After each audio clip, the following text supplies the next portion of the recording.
यासीन ऐं बरपासे जे इलाइक़नि में जश्न आज़ादी जे ॾिहाड़े खे भरपूर नमूने मल्हायो वियो। ॾखण शहर में मुख्य इल्म पार्क चौक खां हथनि में झंडा ऐं बैनर खणी रैलियूं कढियूं वयूं।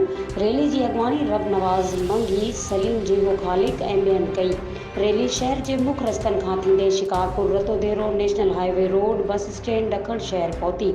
मदेरी जे टाउन कमेटीअ में टाउन ऑफिसर ज़फरुल्लाह जमाली तरफ़ां ऑफिस में क़ौमी झंडो फड़कायो वियो ऐं मदेरी शहर में रैली कढी वई ऐं जमायत इस्लामी जे तरफ़ां ॻोठ जिंदोदेरो खां 2 किलोमीटर ताईं मोटरसाइकिलनि ते रैली कढी। नव अमरोड में सनाउल्लाह दल जे तरफ़ां जश्न आज़ादी जो ॾिहाड़ो जोश ऐं जज़्बे सां मल्हायो वियो।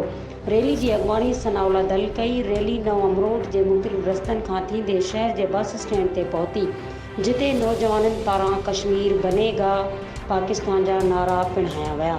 मज़ीद खबरों और तफसीलात के लिए विजिट करें हमारी वेबसाइट www.awamiNewsHD.com।